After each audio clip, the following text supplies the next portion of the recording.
இயேசு கிறிஸ்துவுக்குள் அன்பான திருச்சபை மக்களே, நன்மையான காலை வேளையிலே இந்த தொழுகையிலே பங்கெடுப்பதற்காக வந்திருக்கிற உங்கள் அனைவரையும் உலகெங்கிலும் இருந்து முகநூல் வாயிலாக இந்த தொழுகையிலே பங்கு பெறுகிற அன்பு மக்கள் அனைவரையும் கர்த்தருடைய நாமத்திலே அன்போடு வாழ்த்தி வரவேற்கிறோம்.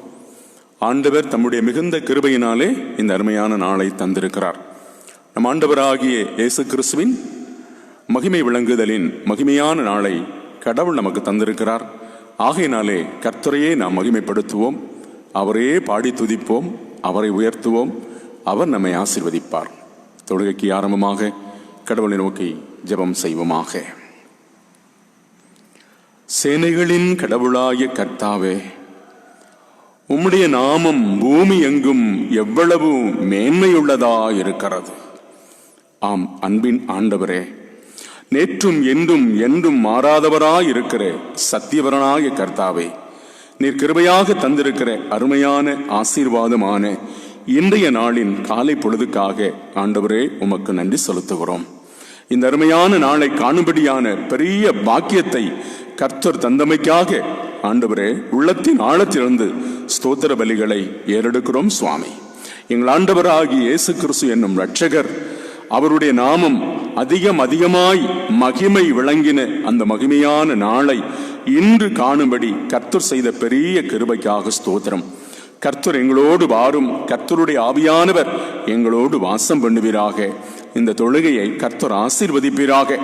உம்முடைய நாமத்திற்கு மகிமையாகவும் இதிலே பங்கு பெற்று உம்மை ஆராதித்து மகிமைப்படுத்துகிற உமது அடியார்களாகிய எங்கள் அனைவருடைய வாழ்வுக்கும் ஆசீர்வாதமாகவும் இருக்கும்படி கர்த்தர் உதவி செய்ய வேண்டுமென்று எங்கள் ஆண்டவர் இயேசுவின் இனிய நாமத்தில் ஜெபிக்கிறோம். எங்கள் ஜெபம் கேளும் ஜீவனுள்ள நல்ல பிதாவே, ஆமென். நமது ஆரம்பம் பிதா, குமாரன், பரிசுத்தாவி நாமத்தில் உள்ளது. ஆமென். கர்த்தருக்கு துதியுண்டாக. இந்த தொழுகைக்கு ஆரம்பமாக 53வது பாடலை பாடுவோம். உம்மை துதிக்கிறோம் யாவுக்கும் வல்ல பிதாவே, உம்மை பணிகிறோம் சுவாமி ராஜாதி ராஜாவே என்கிறதான பாடலை பாடுவோம்.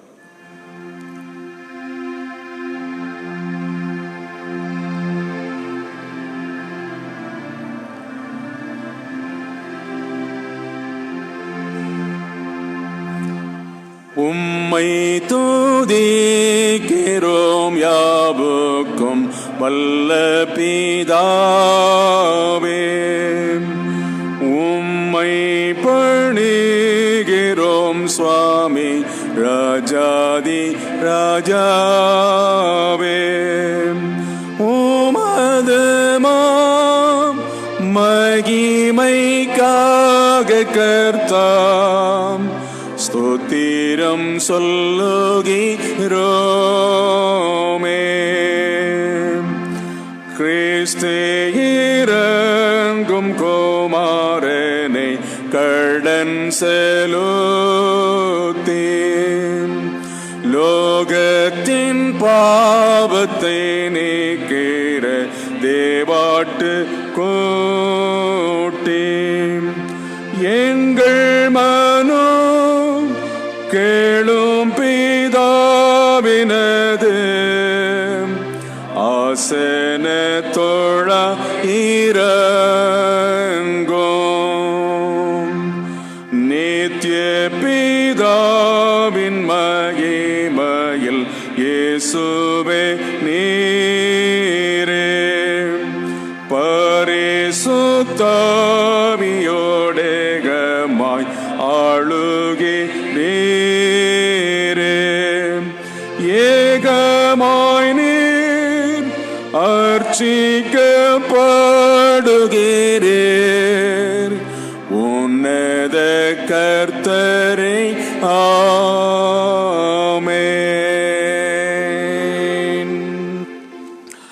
72ஆம் சங்கீதத்தை முறைமுறையாக வாசிப்போமாக. சங்கீதம் 72, அதிலே முதல் 15 வசனங்களை முறைமுறையாக வாசிப்போம்.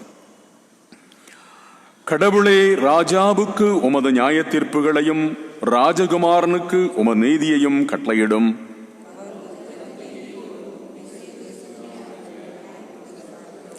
பர்வதங்கள் ஜனத்திற்கு சமாதானத்தை கொடுக்கும், குன்றுகள் நீதியால் சமாதானத்தை விளைவிக்கும்.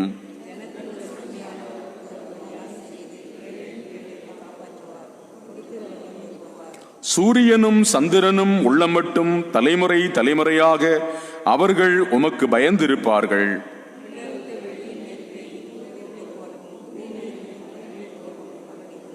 அவர் நாட்களில் நீதிமான் செழிப்பான், சந்திரன் உள்ள வரைக்கும் சமாதானம் பெருகியிருக்கும்.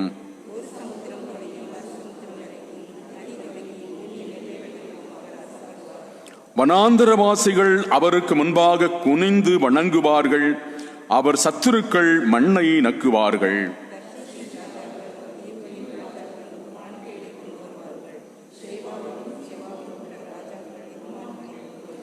சகல ராஜாக்களும் அவரை பணிந்து கொள்ளுவார்கள், சகல ஜாதிகளும் அவரை சேவிப்பார்கள்.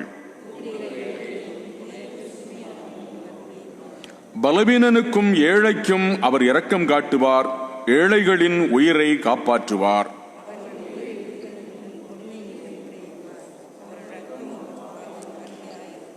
சேர்ந்து வாசிப்போம்.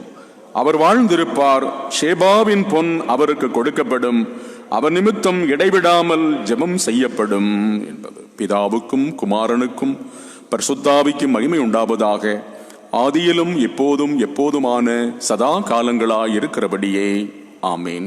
அமருவோம். இன்றைய நாளுக்குரிய திருமறை பாகங்களை வாசி கேட்போம். நிருப வாக்கியமாக பவுலடியார் பிலிப்பியருக்கு எழுதிய நிருபம் 2ஆம் அதிகாரம் வசனங்கள் 5 முதல் 11 வரையிலான திருவசனங்களிலே குறிப்பிடப்பட்டிருக்கிறது. பிலிப்பியர் 2ஆம் அதிகாரம் வசனங்கள் 5 முதல் 11 வரை. ஒருவர் வாசி.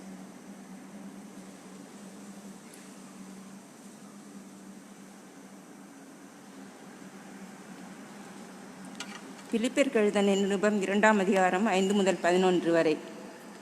கிறிஸ்து இயேசுவில் இருந்த சிந்தையை உங்களிலும் இருக்க கடவுது. அவர் தேவனுடைய ரூபமாயிருந்தும் தேவனுக்கு சமமாயிருப்பதை கொள்ளையாடின பொருளாக எண்ணாமல் தம்மைத்தாமே வெறுமையாக்கி அடிமையின் ரூபம் எடுத்து மனுஷர் சாயலானார். அவர் மனுஷ ரூபமாய் காணப்பட்டு மரணபரியந்தம், அதாவது சிலுவையின் மரணபரியந்தமும் கீழ்ப்படைந்தவராகி தம்மைத்தாமே தாழ்த்தினார். ஆதலால் தேவன் எல்லாவற்றிற்கும் மேலாக அவரை உயர்த்தி இயேசுவின் நாமத்தில் வானோர் புதலத்தோர் பூமியின் கீழானோருடைய முழங்கால் யாவும் முடங்கும்படிக்கும், பிதாவாகிய தேவனுக்கு மகிமையாக இயேசு கிறிஸ்து கர்த்தர் என்று நாவுகள் யாவும் அறிக்கை பண்ணும்படிக்கும் எல்லா நாமத்திற்கும் மேலான நாமத்தை அவருக்கு தந்தள்ளினார் என்பதே.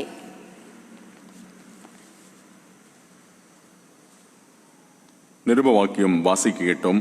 நற்செய்தி வாக்கியம் வாசிக்க கேட்போமாக. பரிசுத்த மத்தேயு என்பவர் எழுதின சுவிசேஷம் 2ஆம் அதிகாரம் வசனங்கள் 7 முதல் 12 வரையிலான திருவசனங்களிலே குறிப்பிடப்பட்டிருக்கிறது. மத்தேயு சுவிசேஷம் 2ஆம் அதிகாரம் வசனங்கள் 7 முதல் 12 வரையிலான வசனங்கள்.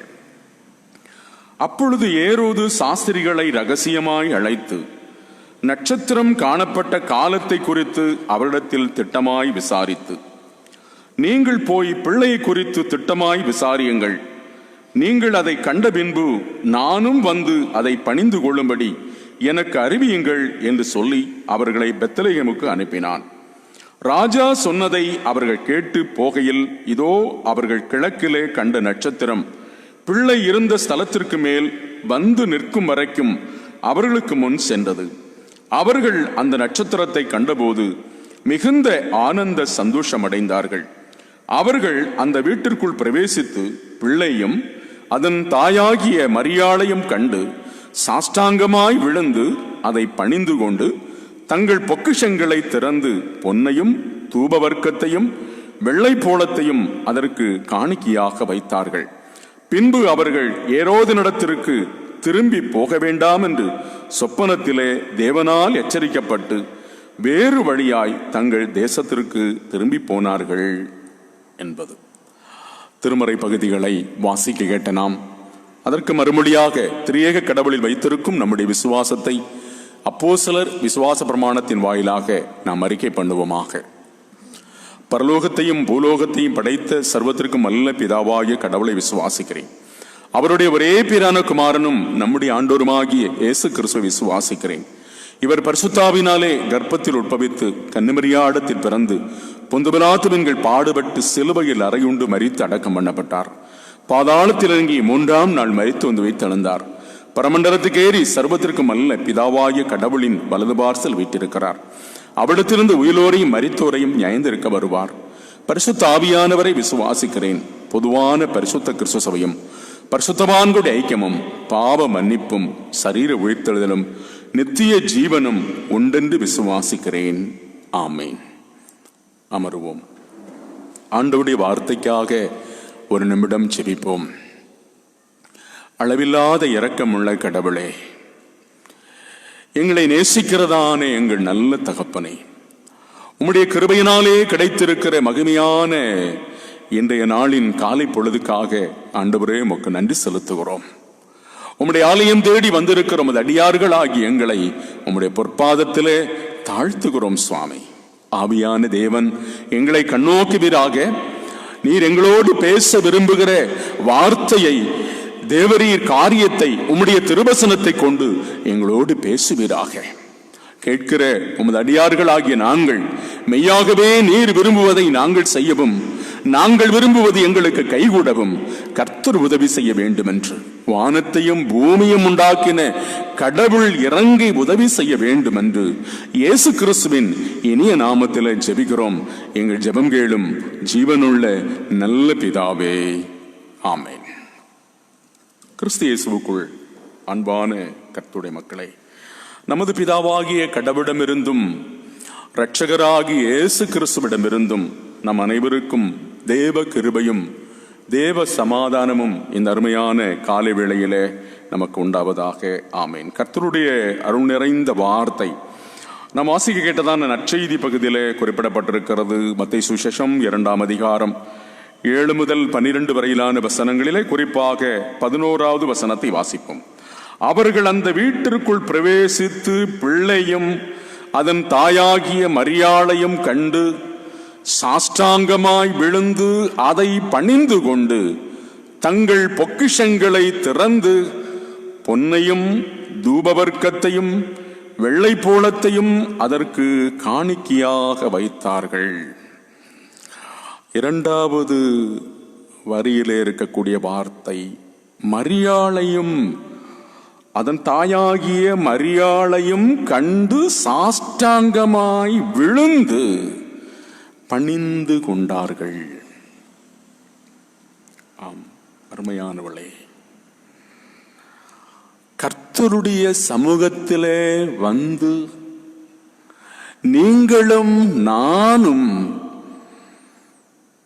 கடவுளாகிய கர்த்தரை மாத்திரம் பணிந்து கொண்டோமேயானால், நீங்களும் நானும் எதிர்பாராத விதத்திலே கர்த்தர் நம்மை உயர்த்துகிறவராயிருக்கிறார். நீங்களும் நானும் கடவுளுடைய கரத்தினால் உயர்த்தப்படுவதற்கு இந்த அருமையான காலை வேளையிலே தேவ சமூகத்திலே நம்மை தாழ்த்துவோம். நம்மை தாழ்த்தும் போது கர்த்தர் நம்மை உயர்த்துகிறவராயிருக்கிறார். அந்த உயர்ந்த சிந்தையோடு தொடர்ந்து இந்த காலை வேளையிலே கர்த்தருடைய வார்த்தையை சிந்திப்போமாக. இன்று அருமையான ஒரு மகிமையான நாள். நம்முடைய ஆண்டவராகிய இயேசு கிறிஸ்து மகிமை அடைந்த மகிமையான திருநாள்.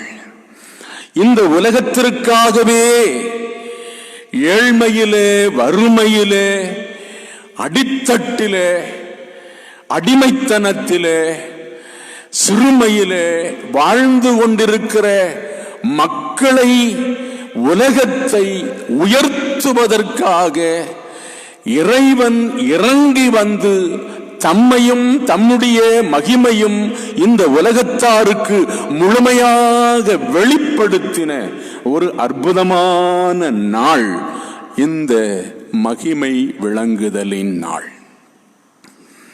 இன்றைக்குத்தான், அதாவது ஜனவரி மாதம் 6ஆம் தேதி தான் அநேக நாடுகளிலே, மத்திய கிழக்கு நாடுகளிலே இன்றைக்குத்தான் கிறிஸ்து பிறப்பு பண்டிகை ஆசரிக்கப்படுகிறது. அதை நீங்கள் அறிந்து கொள்ளலாம். அப்படிப்பட்ட ஒரு அதிக மகிமை விளங்கின மகத்துவமான நாள். அந்த நாளை இன்று ஆசரிக்க கடவுள் நமக்கு அனுகிரகம் தந்திருக்கிறார். கடவுளுக்கு நன்றி சொல்லுவோம். 3 பேர்கள் வருகிறார்கள். அவர்களை சாஸ்திரிகள் என்று விளங்கிக் கொண்டிருக்கிறோம், ஞானிகள் என்று விளங்கிக் கொண்டிருக்கிறோம், அறிஞர்கள் என்று சொல்லி விளங்கிக் கொண்டிருக்கிறோம். இன்னொரு பதமும் அவர்களுக்கு சொல்லப்பட்டிருக்கிறது, அவர்கள் அரசர்களாகவும் இருக்கலாம் என்று. நீங்களும் நானும் நினைக்கிறபடி ஒருவேளை ஞானிகளாகத்தான் இருக்கலாம், அல்லது சாஸ்திரிகளாகத்தான் இருக்கலாம், அல்லது அரசர்களாகவும் இருக்கலாம்.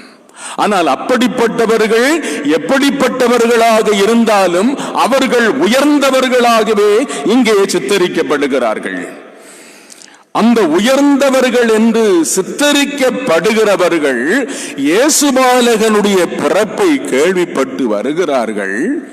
வந்தவர்கள் எங்கெல்லாம் விசாரிக்க முடியுமோ அங்கெல்லாம் விசாரிக்கிறார்கள். ஒருவேளை அரசராக பிறந்திருக்கிறவர் அரச மாளிகையில் தான் பிறந்திருக்க கூடும். ஆகையினால் இந்த உலகத்திலே அரசராக இருக்கக்கூடிய நிலையில் இருக்கிறவரிடத்தில் போய் விசாரிப்போம் என்று சொல்லிதான் ஏரோதுவினிடத்திற்கு போனார்கள்.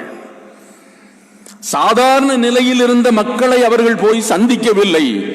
அரசராக பிறந்திருக்கிறவர் அரச மாளிகையில் தான் பிறந்திருக்க வேண்டும், வேறு எங்கும் பிறந்திருக்க வாய்ப்பில்லை என்ற எண்ணத்தோடு போய் என்ன செய்கிறார்கள்? ஏரோதுவினிடத்தில் விசாரிக்கிறார்கள்.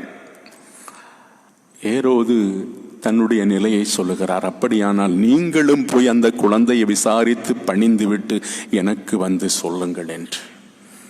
ஆம் அருமையானவர்களே, இந்த உலகத்தார் யாருமே எதிர்பார்த்திராத நிலையில் இயேசுபாலகன் பிறந்தார். சாதாரணமான கன்னியின் வயிற்றிலே மாட்டு தொழுவத்திலே அவர் பிறந்தார். அங்கே பிறந்திருப்பார் என்று யாருமே நினைத்திருக்க மாட்டார்கள். ஏனென்று சொன்னால் அங்கேதான் அவர் பிறக்க வேண்டிய அவசியம் ஏற்பட்டது. அதை பின்னால் நாம் அதிகமாக விளங்கிக் கொள்ளலாம். அந்த 3 பெயருக்கும் விதமான 3 பெயர்கள் வைக்கப்பட்டிருக்கிறது. ஒருவர் பெயர் காஸ்பர், இன்னொருவர் பெயர் மெல்கியோரின், இன்னொருவர் பெயர் பல்தசார். காஸ்பர் என்று சொல்லக்கூடிய முதல் ஞானி, அவர் கொண்டு வந்து படைத்தது பொன். பொன் என்று சொன்னால் மகுடம் சூடக்கூடிய, ராஜாவுக்கு மகுடம் சூடக்கூடிய அந்த மகுடம் விளங்கக்கூடியவர். உண்மையிலே அவர்தான் ராஜாதி ராஜா. அடுத்து வெள்ளை போலம் என்று சொல்லும் பொழுது அது மரணத்தின் நினைவுகளை, மரணத்தின் செயல்களை நினைவுபடுத்துவதற்குரிய காரியத்திற்காக பயன்படுத்தக்கூடிய பொருள். ஆம், இவர் ராஜாதி ராஜாவாக இருந்தாலும் இவர் என்ன செய்வார்? இவரும் மரணத்தை சந்திப்பார். இவருடைய மரணம் விசேஷித்த மரணமாக இருக்கும். அதுதான் இங்கே சொல்லப்பட்டிருக்கிறதான 3வது பொருள், தூபவர்க்கம். தூபவர்க்கம் என்று சொல்லுவது சாம்பிராணி. அது தன்னையே அழித்துக் கொண்டு தன்னில் இருக்கக்கூடிய மனத்தை, நறுமணத்தை வெளிப்படுத்தக்கூடிய பொருள். ஆம், அப்படி தன்னையே இவர் யாருக்காக அழிப்பார்? பலியாவார். இந்த உலகத்தாருக்காக பலியாவார். பலியாகி இவர் அநேகருடைய வாழ்வு வளம் பெறும்படி மனம் கமழுவார். யாருக்குமே தெரியாது இப்பேற்பட்ட ஒரு ரகசியம் அதற்குள்ளே இருக்கிறது என்று. ஆம், அந்த ரகசியத்தை வெளிப்படுத்துவதற்காகவே இந்த உயர்ந்த நிலையில் இருந்த 3 பேரும் இறங்கி வருகிறார்கள். இறங்கி வந்து இயேசுபாலகனை பணிகிறார்கள், சாஷ்டாங்கமாய் பணிந்தார்கள். தாவீதரசன் சொல்லுகிறார், சங்கீதம் 5ஆம் சங்கீதம் 7வது வசனத்திலே, நான் உமது ஆலயத்திற்கு சென்று உம்முடைய ஆலயத்துக்கு நேராக, உம்முடைய திருப்பீடத்துக்கு நேராக நான் என்ன செய்வேன்? பயபக்தியோடு பணிந்து கொள்ளுவேன் என்று 95ஆம் சங்கீதம் 6வது வசனத்திலே சொல்லப்பட்டிருக்கிறது. நான் பணிந்து குனிந்து முழங்கால் படியிட்டு, நாங்கள் வந்து உம்முடைய சமூகத்திலே வந்து பணிந்து குனிந்து முழங்கால் படியிட்டு உம்மை மகிமைப்படுத்துவோம் என்று. ஆம் அருமையானவர்களே, அன்புக்குரியவர்களே, பணிவுக்கும் தாழ்மைக்கும் எடுத்துக்காட்டாக, சிறந்த எடுத்துக்காட்டாக விளங்கியவர் நம்முடைய ஆண்டவராகிய இயேசு கிறிஸ்துதான். தாம் காட்டிக் கொடுக்கப்படுகிற அன்றைய இரவியலில் தான் என்ன செய்கிறார்? சீடருடைய கரைபடிந்த பாதங்களை தம்முடைய பொற்கரத்தால் கழுவி சுத்தப்படுத்தினார். பேதுரு சொன்னார், நீர் என் கால்களை கழுவக்கூடாது என்று சொல்லி, ஆண்டவர் சொன்னார், நான் உன்னை கழுவினால் ஒழிய உனக்கு என்னோடு கூட பங்கு இல்லை என்று சொல்லி, அந்த அளவிற்கு எடுத்துக்காட்டு நம்முடைய ஆண்டவராகிய இயேசு கிறிஸ்துதான் பணிவிடைக்காரனாக வந்தார். அருமையானுடைய அன்புக்குரியவர்களே, நம்முடைய அன்றாட உணவிலே சிறந்து விளங்கக்கூடிய பழவர்க்கங்களே உயர்ந்த ஸ்தானத்திலே விளங்கக்கூடிய கனிகள் 3. அந்த முக்கனிகளையும் பாருங்கள். முக்கனிகளிலே முதல் கனி மா, 2வது கனி பலா, 3வது கனி வாழை. இந்த 3 கனிகளையும் பாருங்கள். மா கனிந்த உடனே என்ன செய்யும்? அது தனக்காக வைத்துக் கொள்ளாது, கீழே விழுந்து விடும். சுவை நிறைந்த கனி. பலா தனக்காக, அந்த கனி தனக்காக வைத்துக் கொள்ளாது, அது கனிந்த உடனே கீழே விழுந்து விடும். நாம் வெட்டி எடுத்தாலும் சரி, வெட்டாமல் எடுத்தாலும் சரி, அது தானாகவே என்ன செய்துவிடும்? கனிந்து விழுந்து விடும். வாழை கனிந்தவுடன் அது தானாகவே உதிர்ந்து விடும். இந்த 3 கனிகளையும் பாருங்கள். உயர்ந்த கனிகளாக இருந்தாலும் அது என்னதான் செய்து? பலாமரம் வானளவாக உயர்ந்தாலும், மாமரம் உயர்ந்து விரிந்தாலும் என்ன செய்துவிடும்? கனியும் போது அது தானாக குனிந்து விடும். வயல்வெளிக்கு போகிறோம். அதிகமாக இந்தியர்களாகிய நாம், தென்னிந்தியர்களாகிய நாம் விரும்பி உண்ணுவது நெல். அந்த நெல் விளையும் போது பாருங்கள், வயல்களிலே வயல்வெளியை பார்ப்பதற்கு மனதுக்கு ரம்மியமாக இருக்கும். ஆனால் அது அறுவடைக்கு ஆயத்தமாகும் போது என்ன செய்யும்? தன்னையே அழித்துவிடும், தன்னுடைய மகிமையே அழித்துவிடும். சுக்கு நூறாக காய்ந்து வாடி வதங்கி அந்த நெல் மணிகள் என்ன செய்துவிடும்? தானாக குனிந்துவிடும். அருமையானவர்களே, அன்புக்குரியவர்களே, இதெல்லாம் இயற்கை நமக்கு கற்றுத்தரக்கூடிய பாடங்கள். பணிவிடையாக வாழக்கூடிய, பணிந்து வாழக்கூடிய பாடங்கள். ஆகையினால் இயேசுபாலகனை பணிந்தவர்கள் உயர்த்தப்பட்டார்கள். அதற்கு பிறகு மத்தேயு சுவிசேஷகன் மாத்திரம்தான் இதை விளக்குகிறார். அதற்கு பிறகு அந்த ஞானிகள் என்ன ஆனார்கள் என்று நமக்கு இங்கே விளக்கப்படவில்லை. ஆம், இயேசுபாலகனை அவர்கள் உயர்த்தி விட்டார்கள். அவருடைய ஸ்தானமே என்ன செய்து விட்டது? உயர்ந்து விட்டது. பிறகு அவர்களை நாம் அறிய வேண்டிய அவசியம் நமக்கு வந்து சேரவில்லை, ஏற்படவும் இல்லை.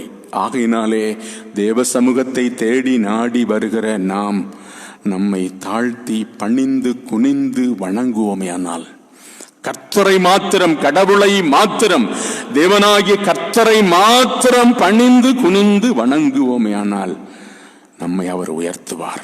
தாவீதரசன் சொல்லுகிறார், ஆனாலும் கர்த்தாவே, 3ஆம் சங்கீதம் 3வது வசனத்திலே, நீர் என் கேடகமும் என் தலையை உயர்த்துகிறவருமாயிருக்கிறீர் என்று சொல்லி கர்த்தர் அவரை மணிமகுடமாக உயர்த்தினார்.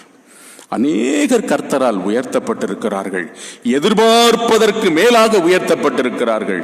ஆகையினாலே இயேசுபாலகனை தேடி விசாரிக்கிறவர்கள் தங்களை தாழ்த்தினது போல நாமும் நம்மை தாழ்த்துவோம்.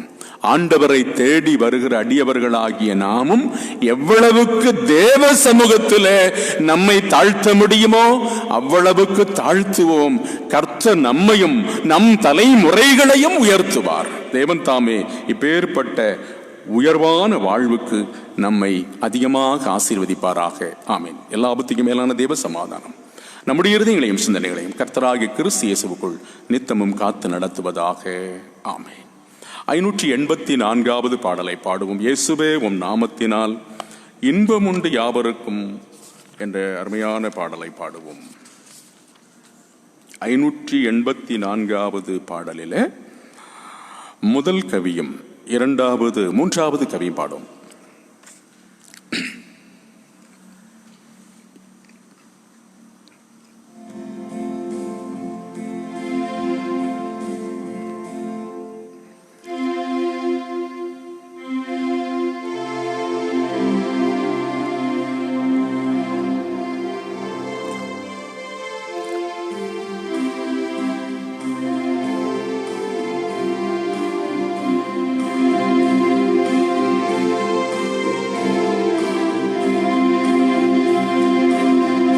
இயேசுவே உம் நாமத்தினால் இன்பமுண்டு யாவருக்கும் நன்றியுள்ள இதயத்துடன் கூடினோம் இந்த நாளிலே எங்கள் தேவனை எங்கள் ராஜனை எங்கள் தேவனை எங்கள் ராஜனை என்றும் உம்மையே சேவிப்போம். நன்றியுள்ள சாட்சியாக உமக்கென்றும் ஜீவிப்போம். நிலையில்லாயோ உலகில் நெறி தவறி அலைந்தோம்.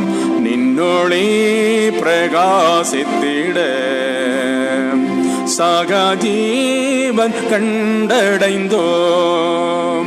எங்கள் தேவனை எங்கள் ராஜனை எங்கள் தேவனை எங்கள் ராஜனை என்றும் உம்மையே சேவிப்போம்.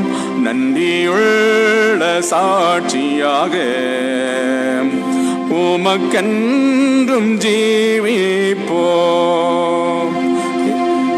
இயேசுவை நாம் பின் செல்லுவோம். உலகை என்றும் வெறுப்போம். ஜீவப்பாதை சென்றிடுவோம். என்றும் அவரின் பலத்தால் எங்கள் தேவனை எங்கள் ராஜனை எங்கள் தேவனை எங்கள் ராஜனை என்றும் உம்மையே சேவிப்போம். நன்றியுள்ள சாட்சியாக உமக்கென்றும் ஜீவிப்போம். ஜெபம் செய்வோம். உன்னதமானவரின் மறைவில் இருக்கிறவன் சர்வவல்லவரின் நிழலில் தங்குவான். அன்பின் பரலோக பிதாவே, நேற்றும் என்றும் என்றும் மாறாதவராயிருக்கிற சத்தியபரனாய கர்த்தாவே, மனுவருவாய் இறங்கி வந்தவரே, மாம்சத்தில் வெளிப்பட்டவரே, மனுஷர் மத்தியில் வாசம் பண்ணினவரே, அருமையான காலை வேளைக்காக எங்கள் ஆண்டவராகி இயேசு கிறிஸ்துவின் மகிமை விளங்குதலின் பண்டிகையின் திருநாளின் காலை வேளைக்காக ஆண்டவரே உமக்கு நன்றி செலுத்துகிறோம். கடந்த இரவு முழுவதும் எங்களை கண்மணி போல பாதுகாத்தி காலையிலே புதுபலத்தோடு எழுப்பினீர். உம்முடைய ஆலயம் மறுமடியான பாக்கியத்தை தந்தீர். உம்முடைய நாமத்தை பாடி துதிக்கவும் திருவசனங்களை வாசிக்கவும் தேவரீர் விரும்புகிற காரியத்தை சிந்திக்கவும் கடவுள் செய்த பெரிய கிருபைக்காக ஸ்தோத்திரம். ஆண்டவரே, இந்த உலகத்திலே உயர்ந்த நிலையில் எண்ணப்பட்டவர்கள் இறங்கி வந்தார்கள். இயேசுபாலகனை கண்டார்கள், பணிந்தார்கள், தங்களால் இயன்ற காணிக்கையை படைத்தார்கள். ஆம் அருமை ஆண்டவரே, உயர்த்தப்பட்டார்கள், உன்னத நிலையடைந்தார்கள். அதுபோல ஆண்டவரே, உம்முடைய ஆலயம் தேடி வந்திருக்கிற அடியார்களாகிய நாங்கள் எங்களால் இயன்றவரை உம்முடைய தெய்வீக திருச்சமூகத்தை ஆண்டவரே பாடி துதிக்கவும் மகிமைப்படுத்தவும், உம்மையே மகிமைப்படுத்தவும், உம்மை மாத்திரம் நாங்கள் பணிந்து குனிந்து வணங்கவும் கர்த்தர் எங்களுக்கு அனுகிரகம் செய்ய வேண்டுமாய் உம்முடைய பாதம் பணிந்து மன்றாடுகிறோம் சுவாமி. உம்முடைய நாமத்தை உயர்த்தி பிடிக்கும் பொழுது, உம்முடைய நாமத்தை நாங்கள் மகிமைப்படுத்தும் பொழுது, ஆண்டவரே, எங்களுடைய வாழ்க்கை தரம் உயரும், எங்களுடைய தலைமுறைகள் உயருவார்கள், எங்களுடைய வாழ்க்கை தரம் உயரும் என்பதை நன்றியோடு உணர்ந்து உமது பாதத்திலே கடந்து வருகிறோம் சுவாமி. தன்னைத்தான் தாழ்த்துகிறவன் உயர்த்தப்படுவான் என்று சொல்லி உம்முடைய வேதம் சொல்லுவது போல உம்முடைய சமூகத்திலே எங்களை தாழ்த்துகிறோம். தாழ்த்துகிற எங்களை கர்த்தர் உயர்த்துவீராக. உம் நாம மகிமைக்கென்று இன்னும் அதிகமாக நாளுக்கு நாளாக தலைமுறை தலைமுறைக்கு நாங்கள் உயர்த்தப்படுவோம் என்று விசுவாசிக்க விசுவாசமுள்ள இருதயத்தை கர்த்தர் இந்த காலை வேளையிலே தர வேண்டுமாய் ஜெபிக்கிறோம் தகப்பனே. வந்திருக்கிற யாவர் மேலும் ஆண்டவருடைய கிருபை இறங்குவதாக. ஒவ்வொருவருடைய உள்ளத்திலே இருக்கக்கூடிய எண்ணற்ற கவலைகள், ஆண்டவரை மனச்சோர்வுகள், பலவீனங்கள் எல்லாவற்றையும் கர்த்தர் அறிகிறீர். கிருபையாய் மனம் இறங்கி அவள் அனைவரையும் ஆறுதல் படுத்தும், ஆசீர்வதியும் சுவாமி. முகநூல் வாயிலாகவும் உலகெங்கிலும் இருந்து இந்த தொழுகையிலே பங்கெடுக்கிறவர்களும் ஆண்டவருடைய நாமத்தை ஆராதிக்கிறவர்களும் ஆகிய அத்தனை ஜனங்களுக்காக நாங்கள் ஜெபிக்கிறோம். கடவுள் அவர்களையும் விசேஷமாய் ஆசீர்வதியும். இந்த அருமையான பணியை செய்ய ஆண்டவரை நீர் பயன்படுத்துகிற இந்த அருமையான கல்வாரி லூதரன் திருச்சபைக்காக இதிலே ஆண்டவரை அங்கமைத்து ஜபங்களாலும் காணிக்கைகளாலும் இந்த ஆலயத்தையும் ஊழியத்தையும் தாங்கிக் கொண்டிருக்கிற அத்தனை உள்ளங்களையும் ஆண்டவர் கண்ணோக்கி பாரும், ஆசீர்வதியும். தொடர்ந்து எங்களை உடைய சமூகத்திலே தாழ்த்தி இன்னும் அதிகமாக நாங்கள் உயர்த்தப்பட எங்களுக்கு கிருபை செய்ய வேண்டுமாய் கெஞ்சுகிறோம் தந்தையே. இன்றும் இன்றைய நாட்களிலே கர்த்தாவே பிறந்த நாட்கள் மற்றும் திருமண நாட்களை நினைவு கூறுகிற அன்பு சகோதர சகோதரிகள் அடியவர்கள் எல்லாருக்காக ஜெபிக்கிறோம். அவள் அனைவரையும் கர்த்தர் ஆசீர்வதித்தருளும். எல்லா வகையான நன்மையாலும் கிருபையாலும் நிரப்பி அருளும். பல நிலைகளில் பல வகையான பணிகளுக்கு ஆயத்தப்பட்டு போகிற அத்தனை பேருடைய பயணங்களிலும் உம்முடைய கிருபை தங்கட்டும். காலை முதல் மாலை வரையிலும், மாலை முதல் இரவு வரையிலும் தேவ பிரசன்னம் எங்களோடு இருக்கட்டும் சுவாமி. எல்லாரையும் எல்லா வகையான தீமைக்கும் தீங்குக்கும் விலக்கி காத்து சமாதானத்தோடும் சரீர சுகத்தோடு நாங்கள் வாழ்வதற்கு எங்கள் அனைவரையும் கர்த்தர் ஆசீர்வதிக்க வேண்டும் என்று எங்கள் ஆண்டவர் இயேசுவின் இனிய நாமத்தில் ஜெபிக்கிறோம். எங்கள் ஜெபம் கேளும் ஜீவனுள்ள நல்ல பிதாவே, ஆமென். பரமண்டலங்கள் இருக்கிற எங்கள் பிதாவே, உம்முடைய நாமம் பரிசுத்தப்படுவதாக, உம்முடைய ராஜ்யம் வருவதாக, உம்முடைய சித்தம் பரமண்டலத்திலே செய்யப்படு போல பூமியிலையும் செய்யப்படுவதாக. அன்று வேண்டிய ஆகாரத்தை எங்களுக்கு தாரும். எங்கள் கடனாளிகளுக்கு நாங்கள் மன்னிக்கிறது போல எங்கள் பாவக்கடன்களை மன்னியும். எங்களை சோதனைக்கு பண்ணாமல் தீமையினோடு ரட்சித்தருளும். ராஜ்யமும் வல்லமையும் மகிமையும் என்னென்றைக்கும் உடையவைகளே, ஆமீன். தேவாசீர்வாதம். நமது கர்த்தராயிருக்கிற இயேசு கிறிஸ்துவின் கிருபையும் பிதாவாகிய கடவுளின் அன்பும் பரிசுத்த ஆவியின் ஆளுகையும் வழிநடத்தலும் அவர் அருளுகிற தெய்வீக சமாதானமும் உங்கள் அனைவரோடும் தங்கியிருப்பதாக. ஆமேன். என் ஆத்துமாவே கர்த்தரை ஸ்தோத்தரி, என் முழுவதுமே ஒரு பரிசுத்த நாமத்தை ஸ்தோத்தரி. என் ஆத்துமாவே கர்த்தரை ஸ்தோத்தரி, அவர் செய்த சகல உபகாரங்களை மறவாதே. ஆமேன். சமாதானத்தின் கடவுள் உங்கள் அனைவரோடும் இருப்பாராக. சமாதானத்தோடே போய் வருவீர்களாக. ஆமேன். இன்று மாலை சரியாக 6:30 மணிக்கு கிறிஸ்து மகிமை விளங்குதல் பண்டிகையின் ஆராதனை நடைபெறும். அனைவரும் பங்கு பெற்று தேவாசீர்வாதம் பெறுவோமாக. ஆமேன்.